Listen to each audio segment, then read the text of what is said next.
Muy buenas noches, Raúl, ¿cómo estás? Buenas noches, Diana, bien, bien, ¿y vos? Muy bien también, acá para darle inicio a una cápsula jurídica más y agradeciéndote, ¿verdad?, por tu predisposición. Si podrías explicarnos qué es el sobreseimiento definitivo, que es algo que se escucha bastante en el ámbito penal. Sí. El sobreseimiento definitivo está regulado en el Código Procesal Penal, específicamente en el artículo 359. Yo diría que el sobreseimiento definitivo en este caso sería el reverso o la otra cara de la moneda con relación a la acusación. Sí. O sea que en el artículo 301 del Código Procesal Penal están los requerimientos fiscales, que son requerimientos iniciales, y entre ellos está el acta de imputación. Para que opere este instituto, que es el sobreseimiento definitivo, debe existir, debe haber previamente, debe haberse formulado previamente el acta de imputación. O sea que si no existe acta de imputación, si el ciudadano no pesa sobre él un acta de imputación, entonces no opera, no podemos hablar de sobreseimiento definitivo. Debe existir previamente un acta de imputación y luego, transcurrido el lapso, que es el plazo ordinario de la etapa investigativa, que es de 6 meses, inclusive puede ser menor, entonces en ese momento el fiscal donde debe tomar la determinación y requerir en todo caso pedir el sobreseimiento definitivo. Vuelvo a decir que sería el reverso de la acusación. El 347 del Código Procesal Penal establece la acusación y en qué caso corresponde que el Ministerio Público presente su requerimiento conclusivo acusatorio.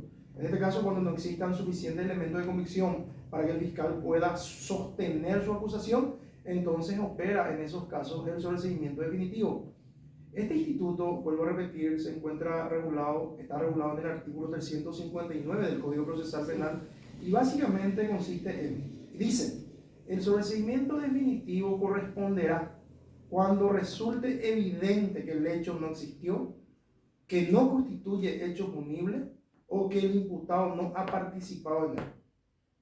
El segundo inciso dice de que cuando a pesar de la falta de certeza no exista razonablemente la posibilidad de incorporar nuevos elementos de prueba y sea imposible requerir fundadamente la apertura de juicio. Y el tercer inciso sería por extinción de la acción penal. Extinción de la acción penal. Sí. Estas son las causales que deben darse en el procedimiento penal para que efectivamente el fiscal pueda requerir fundadamente el sobreseimiento definitivo a favor del procesado.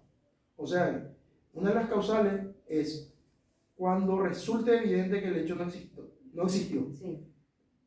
Se utiliza el término resulte evidente, o sea que debe ser manifiesto, debe ser notorio de que el hecho no existió. Es una causal para que opere el sobreseimiento definitivo. O cuando resulte que el hecho no es o no constituye hecho punible. Sí.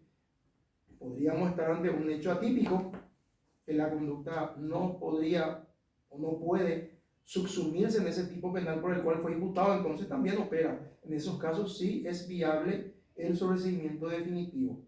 Y por último, con relación al imputado que no ha participado en él, en esos casos. Ese sería con relación al primer inciso, ¿verdad? Y bueno, pongamos un ejemplo. La primera causal dice cuando el hecho no existió. Sí. Se presenta una persona en la fiscalía o en la policía, ante la policía, y realiza su denuncia. Y dice que fue víctima de tal hecho punible. Tal hecho punible que fue cometido por Juan Pérez, sí. Y durante la fase investigativa surge que efectivamente para la fiscalía no existió tal hecho punible. Es una causal, sí, para el sobreseimiento definitivo. La otra causal es cuando el hecho no constituya hecho punible. Imaginemos de que la fiscalía tome la determinación de imputarle a una persona y durante el curso de la investigación surja a través de elementos, sí, ¿verdad? De elementos de cargo y de descargo, que se trata de una cuestión prejudicial o se trata de una cuestión que debe dirimirse en el ámbito civil y por lo tanto no configura ningún delito. Sí. Entonces en ese caso también no configura hecho punible y es otra causal para que opere el sobreseimiento definitivo, o cuando el imputado no ha participado en él. Un ejemplo, Juan Pérez se les indica como autor de tal hecho punible, luego durante la fase investigativa, que es la etapa preparatoria, se logra probar de que Juan Pérez no estuvo en ese lugar, no tuvo participación, no estuvo en ese lugar, no tuvo ninguna participación. Esos son los casos. Y el segundo inciso es cuando, a pesar de la falta de certeza, no exista razonablemente la posibilidad de incorporar elementos de prueba. Entonces, en esos casos también. O sea que la Fiscalía no cuenta con elementos de convicción para poder sostener una eventual acusación, y en esos casos también opera el sobreseimiento, en este caso el sobreseimiento definitivo. Y por último, por extinción de la acción penal. Y nos remite directamente al artículo 25 del Código Procesal Penal, que están ahí las causales así de manera expresa, taxativamente, todas las causales para que también sean motivo de extinción de la acción penal. Por citarte, la muerte del imputado, o sea que muere el imputado y se extingue la acción penal, y en consecuencia se otorga el sobreseimiento, se concede el sobreseimiento definitivo. Un ejemplo para ese caso no podría ser este caso de feminicidio ocurrido justamente ayer en el mercado municipal de San Lorenzo, donde el victimario liquida a la víctima y él después se autoelimina. Y ahí se extingue. Ahí se extingue, o sea que la persona que cometió el ilícito penal, en este caso el crimen, se suicida, y automáticamente ahí ya no puede abrirse ninguna causa penal porque el supuesto autor ya está sin vida. Entonces, en esos casos sí, sin abrir la investigación, ahí termina porque el autor ya murió.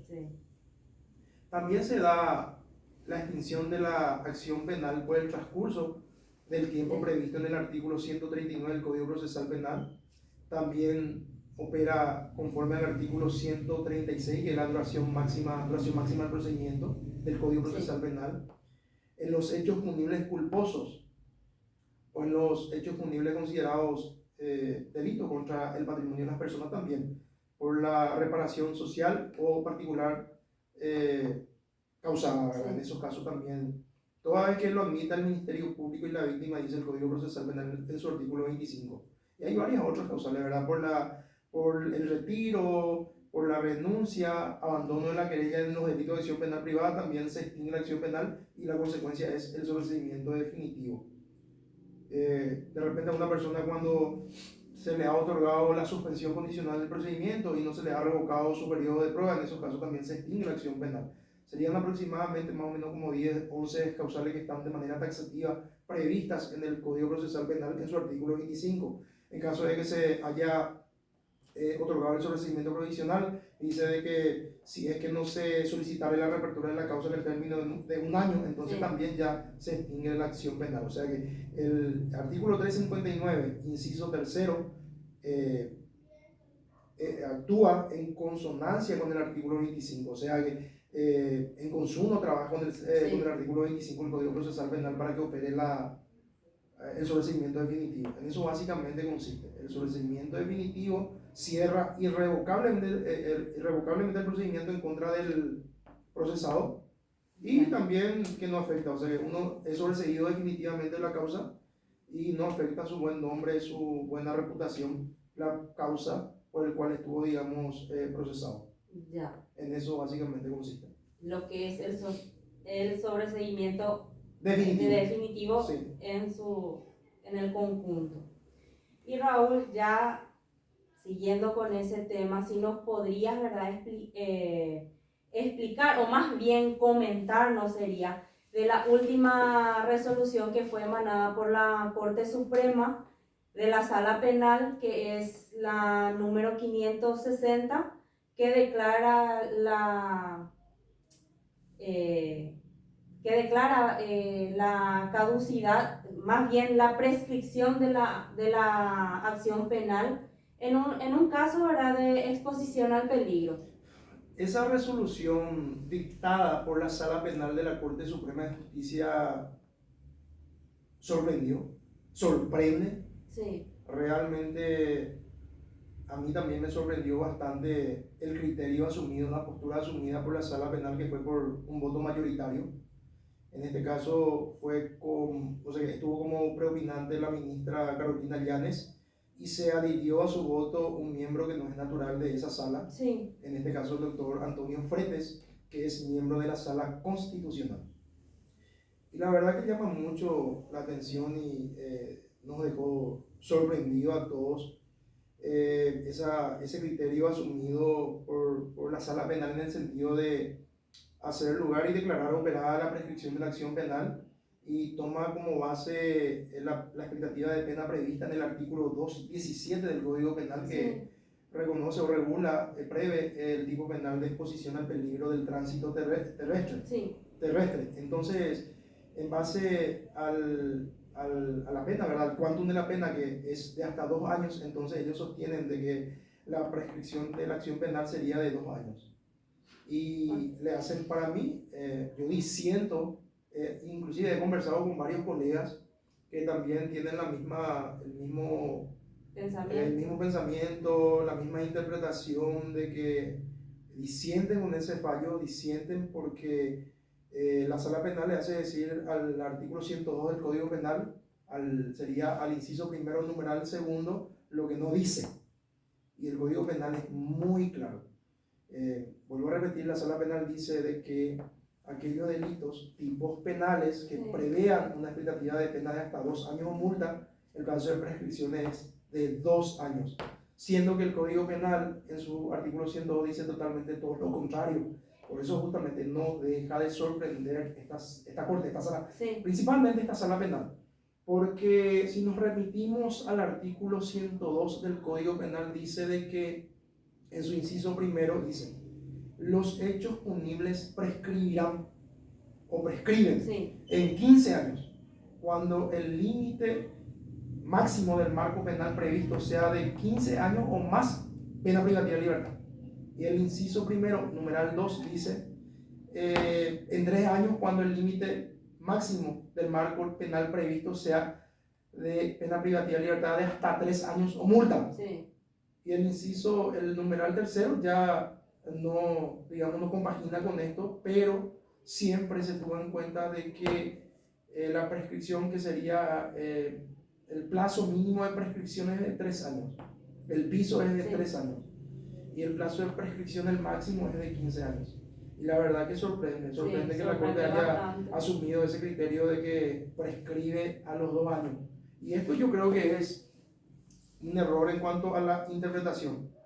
Y de mi parte es una crítica, creo que es una crítica racional, y una crítica racional, concienzuda, y también amparado, no es que yo hable de balde, amparado en el artículo 256 de la Constitución Nacional, que a mí me ampara a criticar los fallos, porque el artículo 256 de la Constitución Nacional claramente establece de que toda sentencia judicial debe estar fundada en la Constitución y en la ley, y la crítica a los fallos es libre. O sea que yo estoy amparado en ese artículo y puedo hacer una crítica racional, concienzuda, sana de este fallo.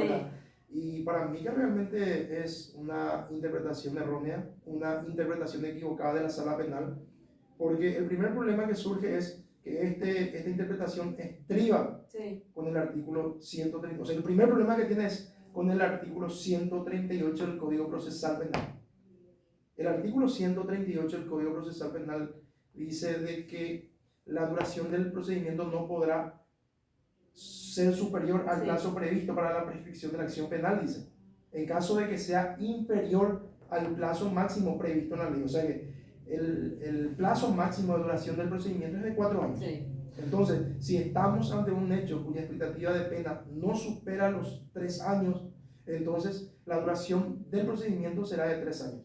Y con la interpretación de la Corte, que dice de que hay varios tipos o ciertos tipos penales que prescriben en 2 años, entonces, ¿cómo quedaría el 138 del Código Procesal Penal? Llegaríamos a la conclusión de que también la duración máxima del procedimiento no podría o no podrá superar el plazo de 2 años en ese delito en particular por el cual ellos analizaron, ¿verdad? ¿Y qué pasa con los otros tipos penales? La calumnia, la difamación, la injuria, que prevén como expectativa de pena, o sea, que es pena de multa. El artículo 150 regula el tipo penal de de calumnia, y su expectativa de pena de multa. La difamación, 180 días multa. Y la injuria, prevista en el artículo 152, 90 días multa. Y si tomamos como parámetro el artículo 151, que prevé como tipo penal la difamación, entonces prescribiría con la interpretación realizada por la sala penal en 6 meses. Sí. Y la duración máxima del procedimiento tampoco podrá durar los 6 meses, o sea que no podrá sobrepasar. Entonces ahí estriba el primer problema con ese artículo, que es el 138 del Código Procesal Penal, porque hay tipos penales: coacción, coacción grave, difamación, calumnia, injuria, que la duración máxima del procedimiento no es de 4 años, Sí. se reduce a 3 años con la interpretación del artículo 138 en consonancia con los demás artículos, ¿verdad? Con el 136 y con el artículo 101, 102, 103 y 104 del Código Penal. Y eso justamente llama muchísimo la atención. Yo estuve hablando con varios colegas que todos estuvimos de acuerdo que para nosotros es una interpretación equivocada, una interpretación errada, y esto realmente va a crear y va a generar caos, un caos jurídico. Y imagínate, por ejemplo, que ya tengan una postura bien definida todos los miembros del Tribunal de Apelación, miembros del Tribunal de Sentencia, y que ahora drásticamente, radicalmente Hay un cambio. cambie ese criterio, y es un criterio asumido por la máxima instancia judicial, y eso es preocupante, preocupante. Y más para el ámbito penal. Así mismo, así mismo. Sí. Y Raúl, te agradezco por tu apoyo y por el tiempo que nos brindaste, y te agradecería, ¿verdad?, que para la otra semana, para la siguiente cápsula jurídica, nos puedas explicar, ¿verdad?, lo que vienen a ser tanto los alegatos iniciales y finales, cada uno en qué se basa y cuáles serían las diferencias que tienen. Sin ningún problema, colega. Eso haríamos en la próxima cápsula jurídica, que sería la próxima semana. Sin problema. Dale. Muchísimas gracias. Dale, gracias a vos.